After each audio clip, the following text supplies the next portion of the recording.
For a great cup of joe, there's one thing you should know. Your morning brew can also be playful. Buff Boy Brewing guys make the temperature rise, and you surely feel naughty when you swallow our coffee.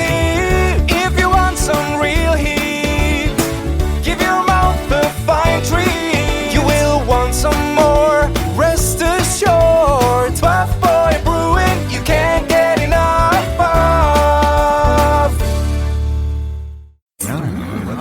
It's time for The Scribble, your weekly fix of celebrity chats, bizarre stories in the news, and basic random chatter with best-selling author and syndicated radio host Jeremy Bradley. Make sure your seat is in the upright and locked position and your barf bag is securely in place. Here's Jeremy Bradley. Thank you very much, Larson. Jeremy Bradley here. This is The Scribble. Thanks for finding us wherever you found us. There we go. I'm so, 15 years I was on the radio, and, I knew where people were hearing me, right? Because I'm on the radio station. It makes sense. Now with the podcast, there's so many platforms that I've never even heard of. And I get emails because, people have, listened to me on this, and I just, and I'm grateful for that. I really am. Coming up on the show, it's always 30 minutes of time wasting fun. My big questions for you today. What is a friend? What does love mean? Secondly, if you're working from home, this is another big thing that I've wondered about people. Is your employer expecting you to use your own personal devices for work from home? So are you having to log in on your own computer to do your job? Is the company paying you for it? Meaning your equipment, using your equipment? Or did they provide you a laptop or some kind of computer to work from home? I'm the type of employee that I would want to have everything provided for me. I'll tell you about that coming up in just a little bit. And what was the other thing that I was going to talk about? Oh, yes. Full circle moments of being an entertainment reporter, because it's happened a few times where a music group or a celebrity is out of my league as, this, unknown broadcast or what have you. Well, there's been a few full circle moments in my career where then they've reached out to me to interview them years later. Because their career has maybe hit a bit of a slump. And, they just want some airtime, right? They just want the PR. They want the publicity. Well, I've got a couple stories about that coming up. 30 minutes of time-wasting fun on this Scribble, and it starts right after this. Who are the Kardashians feuding with now? What did that little thug Justin Bieber do this time? Who's getting hitched? And who's headed for Splitsville? Hear the latest celebrity news and gossip every day on Entertainment Wrap-Up. The good, the bad, the ugly, but mostly the ridiculously hilarious. It's all recapped in this daily segment at entertainmentwrapup.com. Have a laugh at the expense of the rich and famous when they take themselves way too seriously. It's 3 minutes of time-wasting fun at entertainmentwrapup.com. Check out Entertainment Wrap-Up at entertainmentwrapup.com. Brought to you by Speak Free Books. Jeremy Bradley here, back on the Scribble. Let's talk about work for a second, okay? Right? Because people are getting sick of this work from home thing, and I mean, it depends on where you live, right? Some people have done the work at home thing, then been brought back to work, and again, it depends on where you live, and then worked from home again because there was another shutdown, and then went back to work. Like, I know of somebody who has done this about 3 or 4 times now. Now we're talking over the course of, what is it now, a year and a half of the lockdown, or a little over a year, and so it's brought up a lot of questions. Now, full disclosure, I own our company, so I can do whatever I want, right? I can make my own hours. I can choose to, have different devices for whatever. And I've always felt that if I'm working at a place, so back when I worked at a publishing company or when I worked at a corporate office as a copywriter, I always felt, and I could be wrong or I could be right, I don't know, but you provide me all the tools that I need to do the job. So if you expect me to do work at home, then you give me either a computer or you let me take home supplies from the office. Like, you let me do something, right? So at the publishing company, when I was working there, I would take highlighters, notepads, pens, whatever, home when I was working on things at home. And it wasn't even a matter of like, well, I am not using my pen and my precious ink. Again, it was just kind of one of those things where it's like, it's a work tool, so I'll just bring home stuff from the office and then take it back. It's not like I was keeping them. And so same thing where you have a job, so you're working from home now. Like, to me, I would have said flat out during this Corona shutdown thing, if I was to, and they wanted me to be using my own home computer, my own home phone, all this other kind of stuff. Now, again, I'm just a bit of a douchebag worker when I work for somebody else. I would have said, yeah, no, you give me a computer. Like, if you're expecting me to work from home or stuff, like, no, that's not, I'm not using my personal computer. And the same thing happened too. So again, years ago when I worked with other people, and they would want to contact me on my cell phone, like my own personal cell phone. Now, full disclosure here again, owner of the company, Mr. Big Shot, I've got 3 phones. So, but I also wrote the book, Put Down Your Damn Phone already. So it's not like I'm obsessed with my phone. I just need this for the different, parts of the company and things like that. What I'm getting at though is people would want to be like, oh, I'll just call you or I'll text you. And it's like, yeah, no, it's my own personal number, so I'm not having work stuff coming back. Have you had that, right, where your boss will, oh, well, I'll just text you something, and I've always wanted to keep that separation. Now, again, like I said, I own the company, so I can choose what I have come to my phone and, whatever. And my company is paying for my phone anyway, so if I've got 3 phones or 1 phone, doesn't make a deal. Anyway, so what do you think about that for an employer basically expecting you to use your own cell phone? And I know that there's people who willingly do it, so I'm not saying that it's like a problem, but that was always my thing. Unless you're paying for my phone, because one of my colleagues, I'm not going to mention, she doesn't work with us anymore. She is somebody's assistant, and he doesn't pay her phone bill, but she still has the voicemail. Hi, you've reached so and so, assistant to such and such. And I mean, again, I just want to shake her head and be like, unless he's paying you to use your phone for business, you're basically branding your voicemail with his I don't know. I've never liked that idea. So yeah, when a boss or whoever is, said oh, what's your number? We'll text, or I'll text you an update when I'm ready. And I've always tried to find a way to dodge that, where I was like, yeah, no, no. I don't know. So now on the flip side of that, you always hear about using a work computer for personal, right? That the company can track you. They're going to be watching what you're doing and blah, blah, blah. Well, now doesn't that cross the line then too? Like if you're working from home and you're having to log into their system or whatever it is, and now they're watching you on your computer. I'm not trying to be a shit disturber here for people who are working at, I don't want you to go in confronting your boss tomorrow and be like, you know what? No, I'm not. No, I'm just saying, to me, there's just certain things that cross the line. So if you're wanting me to work from home, provide me the tools. You give me a phone or a cell phone. You give me some kind of a phone line or a computer to use so that I can be in touch with you. But I am not using my home phone, again, unless you're paying for it and unless you're, that's just, I don't know. I think that's where we have the issue nowadays, where people, you always hear about taking work home with you or never unplugging. Well, that's where I draw the line, is that my work phone is for work, my personal phone is personal, and never the two shall meet is kind of how I say it. So when I have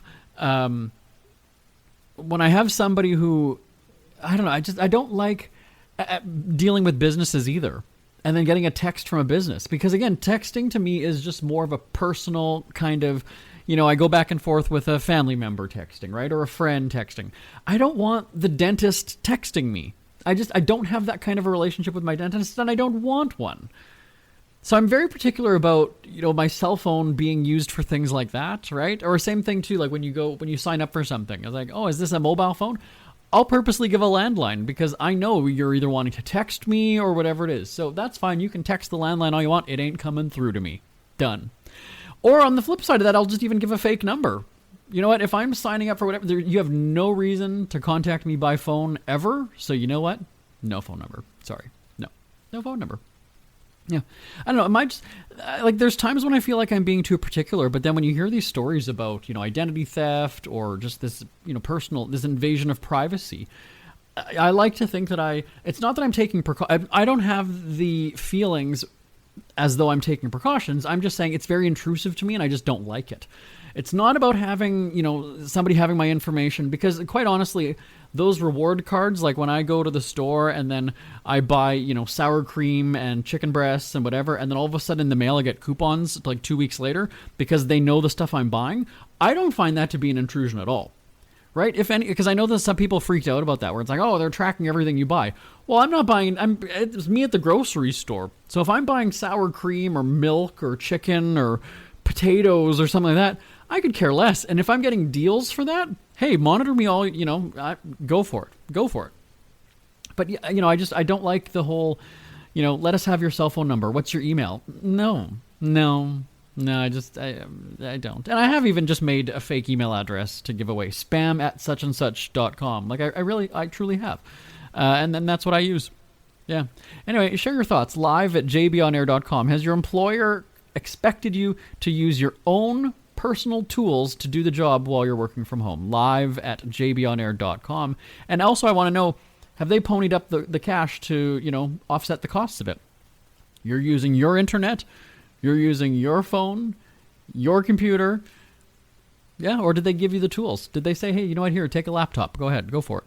Send me an email, live at jbonair.com. Isn't it crazy that you wait for payday, but before you know it, you're strapped for cash again? It's time to stop blowing your money and become a smart spender with the book, The Official Guide to Being an American Cheapskate at cheapskatebook.com. Learn simple ways to cut costs at home every day and during special times of the year. Don't go broke at Christmas. Don't remortgage the house for a fancy vacation. The book is filled with tips to save you money throughout the year. Check out the best-selling book, The Official Guide to Being an American Cheapskate at cheapskatebook.com or on Amazon and iTunes. Jeremy Bradley here, back on the Scribble. A quick question for you, folks. What is a friend? I'm just going to put that out there. What is a friend? I have long since disputed the use of the word love. People throw that around so easily, quickly, right? Oh, I love that. Oh, I love him. I love him. What is love? Isn't that a song too? But and it's not even about the divorce rate or anything like that. I'm just like, do people just not understand the word love? Like, do you remember, like, back in the day? Now I'm talking to the old people here, like me. Back in the day, that was such a powerful word, right? Somebody says they love you, that hits you, like that is strong. And so now, when I hear people just go and say, oh my God, I love him, I love you, do you though? Do you? Or do you not know what it means? Maybe, and this is where I'm going to sound corny, maybe the world needs a bit more true love, actual love. Don't you think? And I also liken this to the word friend. I think social media has sort of changed what the definition of friend is. Let me ask you, by the way, the listener, what is a friend to you? Send me an email, live at jbonair.com. What I'm getting at is, I consider a friend to be somebody who I can pick up the phone, call them, they'll answer, or if they can't answer, will text me and say, hey, I'm just in a meeting, or, busy, whatever I can. Like, a friend is somebody who, I know, their last name, I know their job or what they're taking in school, their spouse's name, their kid, how many kids they have, not necessarily how old their kids are, because I don't even know how old my nieces and nephews are. Okay, maybe I'm off to a bad start on this story, but do you get what I'm saying, though? Like a friend, think about when you were, and again, I'm talking to the people who are like 30 plus. Think about when you were in school and you had friends, right? You knew a lot about them because we didn't have social media. We didn't have cell phones. We didn't have, an endless world of people that we could be in touch with, right? So your friends were genuinely friends. These are people that, again, you knew their mom's name and you knew what their dad does for a living. You knew their dog's name. Like, you knew things like that, right? Now, and so it's interesting when there was a discussion on a social media page and somebody had, like, is it tagged or not quoted, mentioned, I don't know what, but anyway, somebody was having a discussion with somebody else and then said, oh, my friend Jeremy Bradley, which is fine, if you're saying that casually, but it sort of took me aback because I thought about that later and I was like, I have never met this person in my life. I have no idea who, like, I mean, I know the name from seeing it on Facebook. I don't know if it was Facebook or Twitter or whatever it was. It was on social media nonetheless. And I just thought about that going, yeah, you're not my friend. I've never met you like, I don't even know who you, like, no, we're not friends. So is even that term sort of bastardized lately, right? What is a friend?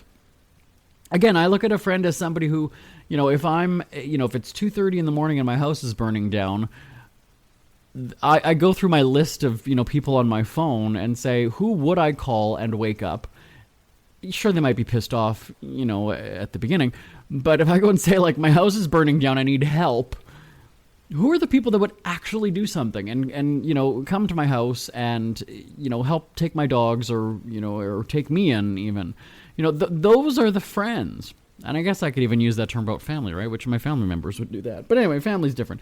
So what is a friend to you? Send me an email, live@jbonair.com. Live, like we're live, at JB, not alive, we're live on, or we're not on the radio, we're on the podcast. See, I'm done radio and I can't shake the radio thing.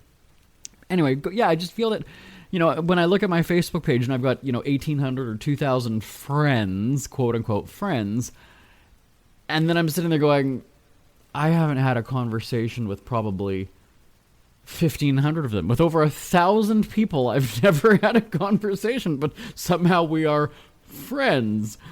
And I appreciate that the whole idea of social media is about, networking and building relationships and whatever. It doesn't sit with me. It just doesn't. If I've never met you in person, I don't know a goddamn thing about you, you're not my friend. I appreciate it, though, that you look at me as a friend. I don't consider you a friend. And that's okay. Because, again, like I said, at the end of the day, I mean, and I would guess, and I don't know how many actual friends I have on Facebook. I just threw out that number 2,000. But so let's say that, what percentage of your Facebook following is your family? 10% maybe, 20%. I guess it depends on who you are and how social and interactive you are on the website. But I would say, I would guess that my family, and that's being, cousins, aunts, uncles, my brothers, and I don't know if my nieces and nephews are on social media. I don't care about social media, so I don't know these things. But anyway, I would just guess that maybe 5%, I would say 5% of my friends on Facebook are actual family members, actually like people that I've met. And I remember being in the newspaper and an author and on the radio and, entertainment reporter and doing red carpets and all this other stuff. There are going to be people that, add me on their Facebook page, and that's fine, But I guess what I'm saying is, how many of these people have I actually had a conversation with? And there are some people, right? I mean, some of the people who when I live tweet Bachelor or Bachelorette, we will DM back and forth, but are they a friend? I think that's where we've sort of lost sight of actual relationships with people. Or maybe it's just as I get older, I kind of look at it and go, no, to me a friendship is something different. Like, and then again, even to use the word love, maybe you throw it around like, oh, I love that drink, or I love that food, I love that show, whatever it is. But when you're using it about people, though, like I just don't know, there's something different. Or you love your dog, of course you love your dog, but to go and say like, oh my god, I love that actor, or I love that singer, or I love that whatever, like, and obviously it's going to be different than a meaning of that you love a person, you love your spouse or your boyfriend, girlfriend, whatever it is. But I don't know that people have that separation anymore. I just don't know that, people have split the, they just use the word love. So again, tell me what your thoughts are. live@jbonair.com. Ever had something to get off your chest but never had the balls to say it? That's a load of crap. SpeakFreeWithJB.com is exactly what you've been waiting for. Your chance to tell it like it is and not care what anybody else thinks. Have your say on issues of the day. Join newspaper and radio columnist Jeremy Bradley as he tells it like it is. Hundreds of thousands of people have stopped by, including some well-known celebrities who have had a chat with JB and speak candidly about what's really going on in the world. You can join them too. Have a rant or a rave. Be brave and head on over to www.speakfreewithjb.com now. It's never too early to start thinking about your next holiday. Have you checked out Mexico recently? From tequila tasting, swimming with horses, to ziplining through the jungle and watching whales and dolphins in their natural habitat, Puerto Vallarta has it all. Visit mexico.jbonair.com to see all the fun PV has to offer. That's at mexico.jbonair.com for hundreds of photos, interviews, and videos from around the tourist hotspot. Check out mexico.jbonair.com for all the fun. That's mexico.jbonair.com. Jeremy Bradley here, back on the Scribble. I have to call out a music group here. I'm not going to name them. I'm going to call them out because there's a whole bunch of full circle moments that I had during my radio broadcast career, okay? And of course, I'm talking everything from, covering red carpets in Hollywood and just flying to different events and making incredible contacts, all those, yeah. But there's when I'm talking full circle moments, what I mean is full circle in the sense that I get to gloat, if that makes sense. I'll tell you what I'm getting at. Let me cut to the chase, everybody. There have been many music groups or artists or celebrities who have come and gone since I was on the radio when I started over 15 years ago, okay? And I know that as a young, up-and-coming radio broadcaster back in the day, I knew that I was never going to be getting the A-listers. Like, I just knew that it wasn't going to happen. And it's harder now if you're just starting out. I mean, I at least have a whole bunch of contacts in showbiz, so it's easier for me to get through. But not everybody was a broadcaster when I started out in radio. And so when a song would come out from either an artist or a group of people, a music group, we would reach out to a lot of them for an interview, right? We're going to be playing your music, so let's talk with you. And they just didn't have time for us. And again, I get it. I was the little guy. I was the nobody. I was the who dat person, right, that you would say nowadays. And I accept that. But there were a few instances, one of them being a fellow Canadian who I wasn't happy at the time, and I understand because, again, when you have nothing to show for yourself and you have really no sort of credibility, you've got no history of interviewing celebrities, I mean, it's tough to kind of get your first one or two in the bag so that you have a sense of legitimacy in the publicity world or even with, record labels or TV networks. So one of the people was like a flat-out no. She's not going to talk to you, it's just, And the full circle moment came a few years ago. It was Easter weekend. I remember this perfectly. I was in the bathtub. So it was, Sunday, Easter weekend. I'm in the tub, as I normally would be on a Sunday morning. And I get a DM on Twitter from this artist. You can't believe the restraint that I had to not bring this up. She DMs me and says, "Hey, I've got a new single coming out. Would you like to interview me on your radio show?" Is that not a full circle moment or what? Where, and I don't know how many years ago, let's say it was 10 years ago. 10 years ago, you wouldn't give me the fucking time of day. And this was, I know that this went directly to the artist, because a lot of times you'll have the gatekeeper, the publicist will just kind of make the decision and go, "Oh, I'm not even, no, it's just, oh, there's no time, it's a pass." This was actually presented to her because the response was, she's going to pass. Essentially putting it, and a publicist is usually the one who ends up sounding like the bad guy, right? Like they're there to protect. They don't want to make her sound like a bitch or him sound like a dick. It's the publicist who's the bad guy. This came back to me saying, she said no. Well, wouldn't you know it, all these years later. And it's kind of funny because, like I said, so it was Easter weekend, 5 or 6 years ago, I would say. And then I was in Palm Springs. We were taping some travel programming. She lives in Los Angeles. And we're DMing back and forth. I was in Palm Springs. We were taping travel programming in November for Christmas, I think it was. And so she had Christmas music coming out.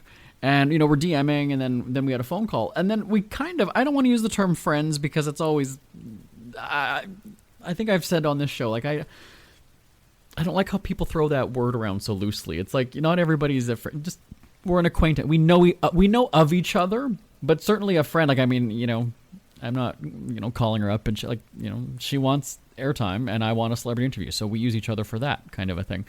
And so here I am sitting at the Palm Springs airport waiting for my delayed flight, and she's in Los Angeles, and we're talking about Christmas and whatever, and it was just a full circle moment. So what I'm getting at now, let's talk about the story that I was actually going to talk about 5 minutes earlier, was that there was a group when I was in New York. I was there covering Celebrity Apprentice. And again, this is before the days of apps where you could hold up your phone and then it would name the song for you, right? So I went into a pizza shop. This was probably about 2-3 hours before Celebrity Apprentice. I left my hotel, went down, and I just hear this really catchy song in the pizza joint. And I was like, okay, let me just try to at least hear a few of the words. I'll go back to the hotel room. So again, I don't know, 10 years ago if Googling was a big thing, maybe I was Yahooing them. I was looking up the lyrics anyway. And I find the song, and I listened to it over and over and over and over again. I got to tell you, by the end of that trip to New York, maybe even that same night, I knew that song word for word. And then when I got back, and I'm back in the office now, and I'm with everybody, I'm playing the song, and it was just such a catchy song that everybody started singing it. Everybody was really into it. And sure enough, it was kind of the song of the summer is how it was deemed. Yeah, I guess it was about 10 years ago. And so again, this is one of those things where this is their like hit song. This group, this is their first really, they'd been around for a couple years before that, but this was the one song that really hit. And we reached out at that time, and of course, because they were riding a high, right, we didn't get them. And then things kind of settled down for them, and I think it was on their second or third single, we reached out again, and it was a no. And wouldn't you know it, I have somebody from the group contact me. Somehow they found, I don't know if it was it Twitter? Did they message me on Facebook? I don't know, because I don't produce our show normally with celebrity guests. I used to back in the day, but we've got producers, right? After you've been in this business long enough, screw it, I'm not booking my own segments anymore. So it didn't come through anybody else. It reached out to me, and I was just like, well, wouldn't you know it? Look who wants some airtime. And this happened about 2 weeks ago, so it's not like it was just yesterday or today. But it came up in discussion today, and so I go and I look at their discography, and I see that, yes, that song that I was referring to ended up getting #1 on the U.S. charts in 2011. Their second, they had another single that same year that only got to about 15 or 18. It hit the top 20 anyway. And then after that, they didn't chart really at all in singles for over the course of like 8-9 years. They didn't. They did not. And so now I'm kind of looking at that going, oh, right? Because you always sort of suspect that. It's like if you have a family member who you don't really talk to, and all of a sudden you see them calling you, and it's not your birthday, and, nobody died, so I don't need to tell you about that. Like, you're kind of wondering, like, why are you calling me? And so then when I see the group, when I get a message from the group, I'm just like, this is really, I don't even want to say that it's unprofessional, because, hey, I appreciate their hustle that, they're going to be contacting radio people or broadcasters to, get yourself on the radio, which is fine. But what I'm saying is that it's again a full circle moment where you're like, wow, you used to be too big to talk to somebody like me. Now you're wanting my airwaves. Hey? So anyway, I'm not going to call out the group. I'm not going to. I'm very tempted, but it's when I write a book when I'm out of the entertainment biz and not talking with celebrities and not having to work with publicists, then I'll spill it all. We hear you chirping. Get scribbling.